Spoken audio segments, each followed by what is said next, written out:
What's up, everybody? Michael Walsh here.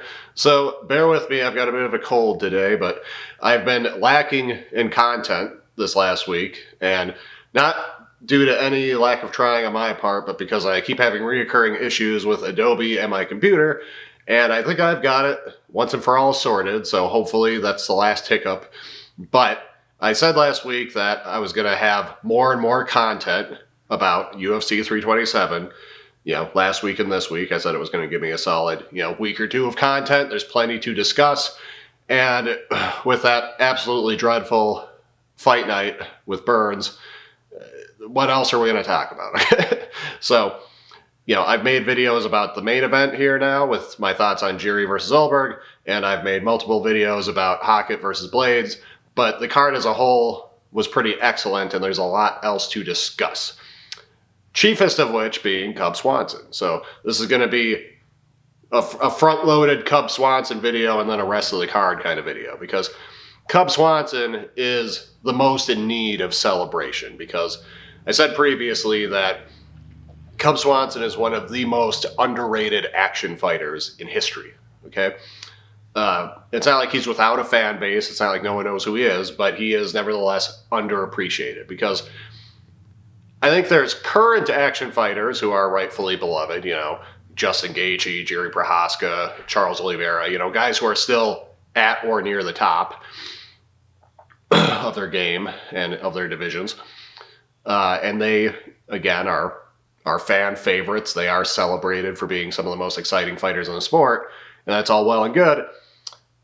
And there are a few other people from the past, people who are now retired or effectively retired, who still get fondly remembered in the same vein. So Donald Cerrone, Robbie Lawler, the Diaz brothers, guys like that.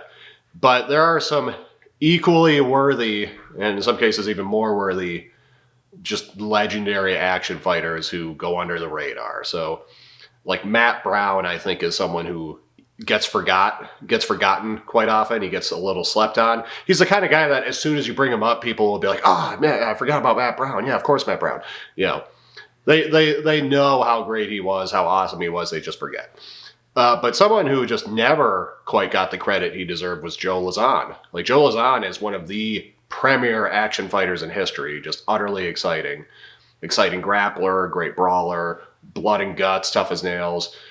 Just gave us all-time great fights, or near enough, and just didn't know how to fight boring and just never quite got the credit.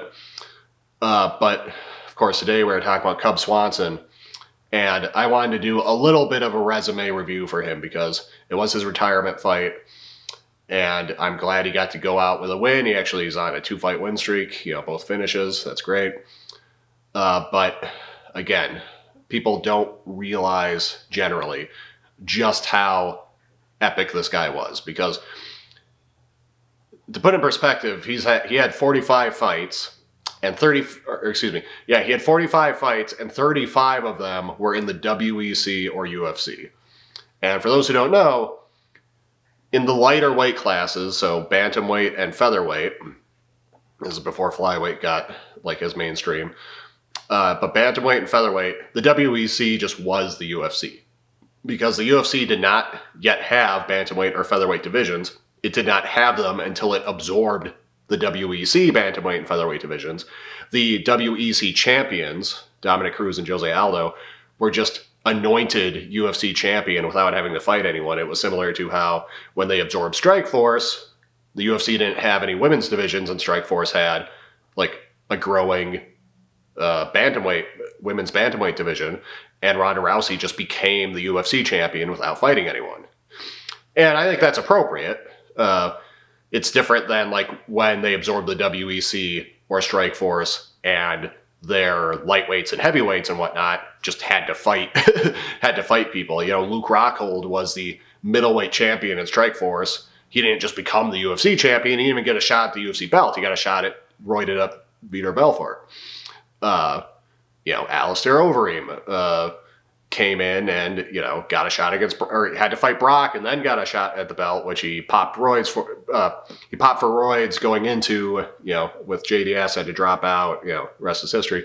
But when they don't have a division and you absorb the league with the best division of, the best division of that weight class in the sport, that just should be treated like the same as being a UFC champion.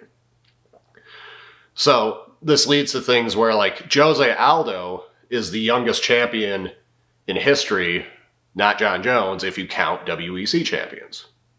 And if you count their defenses, then all of a sudden Jose Aldo has like 9 title defenses, because he's got like, I forget the numbers exactly, but he's got like 6 in the UFC and like 3 in the WEC.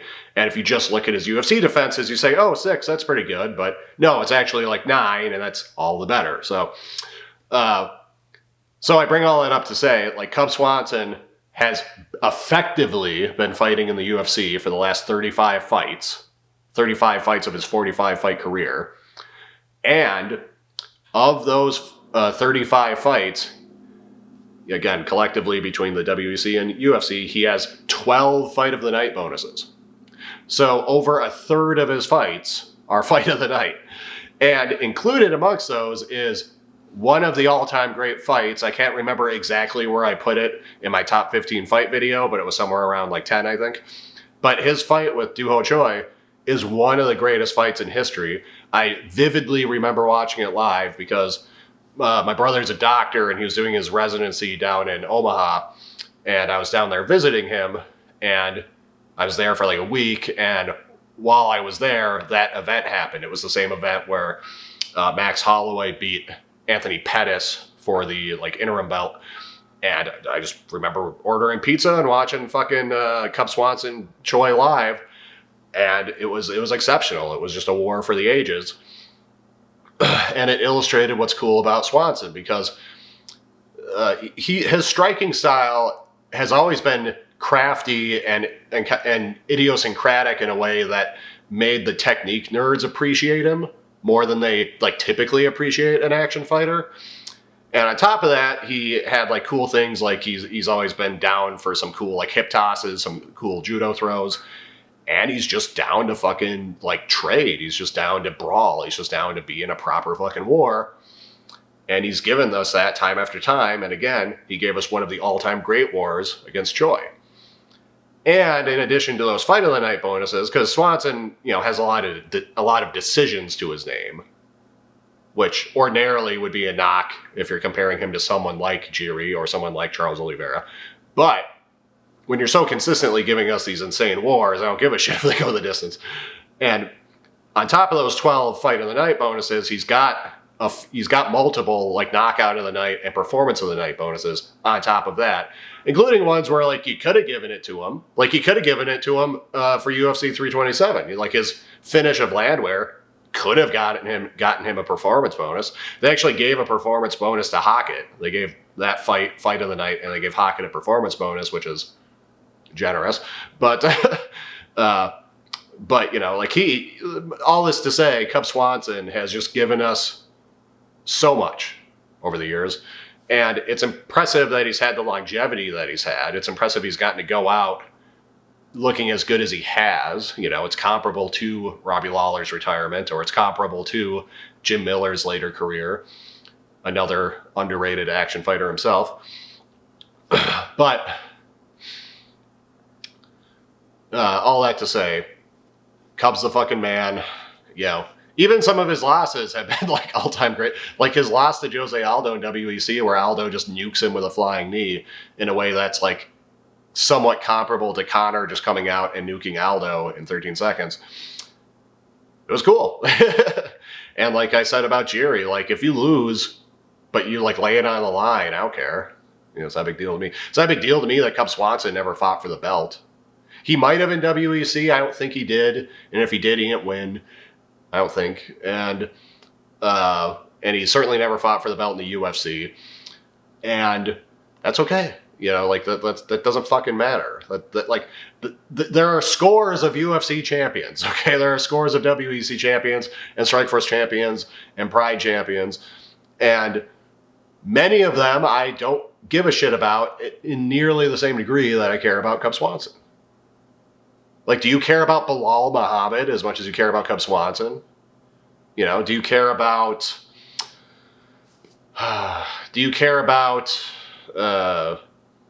like Ankalaev as much as you care about Cub Swanson? Do you care about Rich Franklin as much as you care about Cub Swanson? Do you care about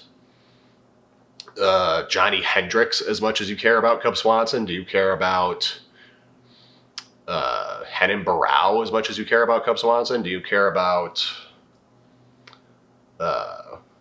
Tyron Woodley as much as you care about Cub Swanson? Yeah, I mean, like, this is like being the best for a time, being the champion for a time, even cracking like a GOAT list. There's more to fighting than that, and Cub Swanson shows that. So I'm glad he won. I'm glad he got to go out strong. I'm glad he added to what was already a great card.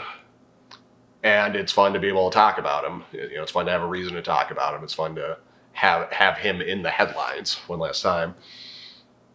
But that's enough on him. Moving on to the rest. Paulo Costa looked good at light heavyweight. I think he looks big. He looks, you know, his skills carrying over. Light heavyweight needs it. You know, light heavyweight needs it more than middleweight needs it. With Alex gone, with Jiri losing to Ulberg, with Ulberg being injured, you know, light heavyweight, you know, wasn't the strongest anyways, but, you know, it's not great right now. Robert Whittaker is moving up, so that's also intriguing. But it might further delay, like, Khamzat moving up to light heavyweight, because I'm glad the UFC pumped the brakes on that and are forcing him to fight Strickland. If he beat Strickland and moved up after that, that wouldn't be, like, atrocious to me, but I would like to see Khamzat defend the belt twice. Like, twice is fine. Like, if he beats Strickland and then beats Imanov or whomever, like, that's fine. Like, that's enough. You know, he became a top contender at welterweight. The only reason he didn't fight for a belt at welterweight is because he couldn't make weight. Goes up to middleweight. He defeats the, like, recent welterweight champion in Usman. And yes, that fight has aged well for Usman. Yes, that could have been a draw, etc. But, like, nevertheless beats him. So, like, if you look at his welterweight career, you know, he beat Burns, he beat Holland, he beat the Leech, beat GM3. Like, these are good wins. And he beat Usman. And yes, it was at welterweight, or at middleweight, excuse me. Yes, it was on short notice. Yes, it was after Usman lost the belt. But we know now, you know, with, like, a couple years after that, Usman beating Buckley, we know that Usman's still, like, a top welterweight, and he certainly was a top welterweight at that moment.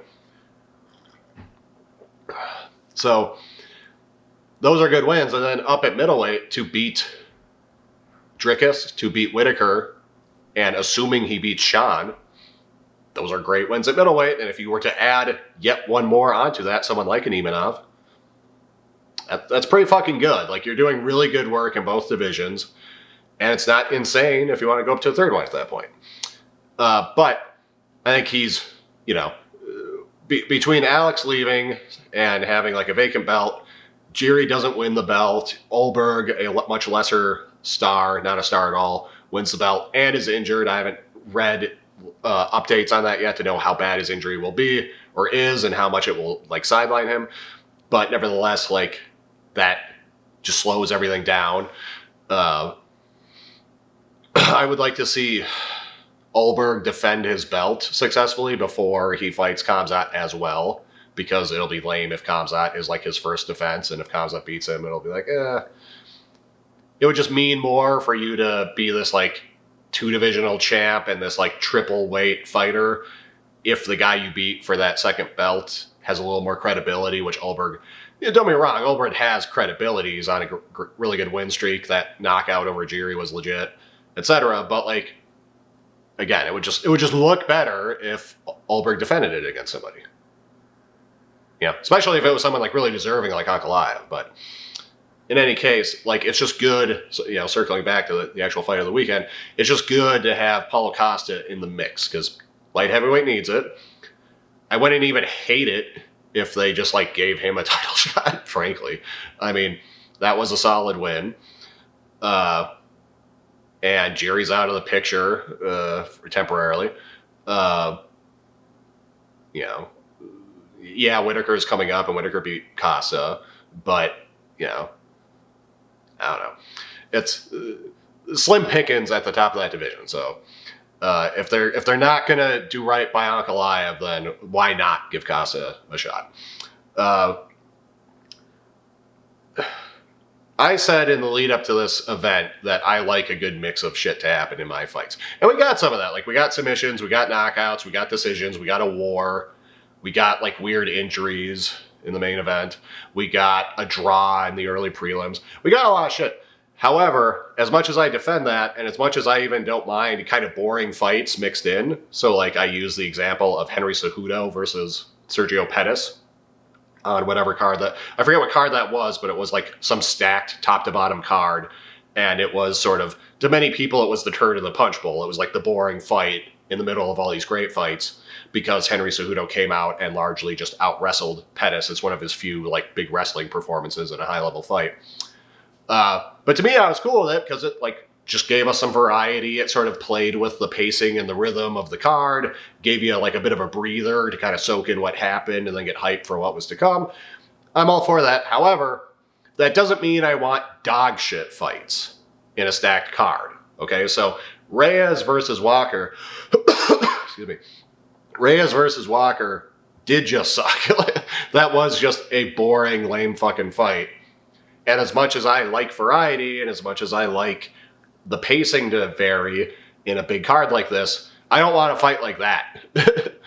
So, whilst it's like cool, I guess, that Reyes is on, is coming off a win now, and whilst you could do the lazy thing and like pair him up with Paulo Costa or something like that if you want to get Costa one more win before you throw him in for a title shot or whatever, like, whilst there's stuff to do with this, it was still lame, and it was still lame in the sense that, like, it doesn't actually give you any, like, hope for Reyes as a contender. And it just continues this bizarre thing with Johnny Walker where not only has he not panned out as a contender, but he's becoming, like, fucking boring. He's becoming, like it gives you, like, feelings of other fighters who've been in, like, similar spots. Like, it gives you the feeling of, like, Francis Ngannou fighting Derek Lewis after getting, like, mauled by Stipe and also being worried about Lewis's power, so they just, like, don't fight each other. Or, like, even, like, Overeem, who never became, like, as boring as Walker did, but, like, Overeem, as his career went on, as he, like, got finished more and more, as he got older, as he, like, couldn't abuse the steroids as much, like, he became more of this, like, I'm going to try to game the fight so that you don't ever land a glove on me because I'm a glass-chinned giant. And he had these, like, weird, tepid fights, sometimes. And I'm getting flavors of those kinds of things from Johnny Walker. And that's unfortunate because it's like, I get he's been knocked out a few times. I get he, at one point, was being looked at as a legitimate, like, potential title challenger. And then that got, like, thrown away when he lost to Corey Anderson. But, like, as I've been saying, I love action guys. Johnny Walker should be a premier action guy, a sort of live by the sword, die by the sword action guy. And don't get me wrong, like, I can't criticize a guy for not wanting to get more brain damage or something, but, like, as a viewer, as a fan, what am I watching Johnny Walker for if he's not going to be Johnny Walker? If he's not going to be the chaotic Looney Tunes wild man, who 2/3 of the time, like, blows the guy's head off with something goofy and dynamic, and the other third of the time gets his own head blown off and falls in comedic fashion. Like, that is his brand. That is why I would watch him fight. If he's gonna fight like this, which he has been increasingly in this later portion of his career, I don't care. I want to watch him fight. And yeah, he was the, like, that fight was the lone just dog shit part of the card, because even other fights that went the distance, like Pico versus Pitbull, like Holland, like Kevin Holland's fight, like that, those fights were still good. Those fights were still interesting. They were still exciting enough, dynamic enough. There was enough threat of a knockout. There was enough intrigue. Like, there's now some intrigue around Aaron Pico and what he can do in the featherweight division. There's less so with, like, Randy Brown and Holland, but, like, but nevertheless, like, Pico to me, trying to think like what he is the best analog for, because I've been watching his whole career. I remember watching his MMA debut Bellator had picked him out. He was young. He was like 20 or something. He had success at the international level in wrestling, and he was like a Golden Gloves boxing champion. He was being labeled as like the greatest blue chip prospect in the history of the sport. They clearly wanted to like build him into a champion. They basically wanted to give him the treatment that they more successfully gave AJ McKee, who, if you don't know, his dad was a UFC fighter. He came up in Bellator. Like, all his fights are in Bellator. Very kind of well-rounded guy. He's sort of like Benson Henderson if he had a little bit higher finishing rate, because he's, grappler, good guillotine, like good kicks, punches are a little wonky, kind of an all-rounder, scrappy guy. That's AJ McKee. And he peaked when he beat Patricio Pitbull. Like, he beat him, took his belt, like, guillotined him in like a minute. But then they had a rematch, and Patricio won the decision. And, McKee's had success since then, but he's not quite panned out. Like, there was sort of hopes, and I think, if I recall, he himself was sort of hyping up his potential as being like, I'm going to be like the Michael Jordan of MMA, and that hasn't happened. But they wanted to do the same thing with Pico. They wanted to give him that kind of treatment, and Pico lost his MMA debut, and, he's improved since then, but it's been a bumpy road. And it's been a bumpy road in the UFC. He's 1-1 now. And yes, he looked very good in like the last 2 rounds against Pitbull, but even in the first round, he was still getting hurt. And you just see the skills, but you also see the vulnerabilities, and you consistently see the vulnerabilities. I think I was thinking this earlier, the guy he most reminds me of is Kevin Lee. Okay, Kevin Lee was a guy I was pretty high on in the come-up. I liked his mix of skills and his mix of attributes, but there was just enough going wrong for him where his striking was always a little too tense, his defense was always a little too lacking, he was a little too chinny, and he was in shape and he was strong as shit, but he could fatigue as the fight went on, and he could just kind of like make blunders during fights. His fight IQ wasn't like, you could tell he was well coached, and you could tell he came in with a game plan, but he would still have like bad fight IQ moments, would Kevin Lee. And I think a lot of that is true of Pico. Like, you see the skills, you see the physical attributes. They're not 1-to-1. Like, Kevin Lee was stronger. I think Pico is probably a better gas tank. But like, you see the skills, you see the attributes, you see that he's well coached. But he just has vulnerabilities. His defense isn't the best. He's chinny, both true of Lee. And yeah, he just has these like in fight IQ blunders. Like, it's just, and it just kind of keeps happening where you're like, you see him like show potential, and you're like, he's going places, and then he has a drop, and then you're like, but he looks like he's got back on track now. Like, Kevin Lee had that. Like, Kevin Lee was on the come up, he loses to Ferguson, but like has a decent showing, and this is when everyone was still high in Ferguson. He beats Barboza, gets rocked in that fight really badly, but beats him, and it's like, he's just putting it together, but then he like loses a rematch to Ally Quinta, and then, he loses other fights, and he beats Gregor Gillespie, but then he goes on to lose other fights, and it's just like, you have these, when it too frequently looks like this, and not just like this, at a certain point, you've got to say, look, he's just not panning out. And yeah, people can surprise you. Michael Bisping was starting to look like that, and then he kind of lucked out and got his title shot and had the performance of his life and won the belt. You can't ever fully rule something like that out. But Pico, a good win. He looks sharp. Rogan and DC were saying like, he looks like one of the, right now in this fight, right now in these rounds, he looks like one of the best featherweights in the world. And it's like, yeah, he does. But you saw even in that fight in rounds 1, the kinds of things that are going to keep him from actually being the best featherweight in the world. So, not to be a hater, Pico intrigues me. Again, I've been following his whole career, from the start. My buddy who's a wrestling coach was like hyping the shit out of him when he had his debut. But I'm not optimistic, okay? Like, I feel like they're going to throw him in there with, like, a serious contender. Even someone who's not, like, that dangerous. Like, they could just throw him in with Arnold Allen, and a big part of my mind is like, I'm pretty sure Arnold Allen will somehow knock him out. You know what I mean? And if you put him in there with someone really dangerous, if you put him in there with a Gene Silva, with a Diego Lopez, etc., like, is anyone picking Arabico in those fights? I'm not. So we'll see. He's not that young anymore. He's had enough experience. He's coming off a win. Throw his ass in there with the big boys. Let's see what happens. Do something really funny and drag Yair Rodriguez's ass out of whatever the hell he's up to and make them fight. Let's see that. So that's that covered. Again, Holland, Brown, fine. That's the sort of fight that should happen. That's the sort of fight between two guys where you're like, oh, they never fought? Oh, okay. I'm glad they fought. That's the kind of fight that should have happened at some point. Not a crazy fight, not a terrible fight. Not a lot to say about it.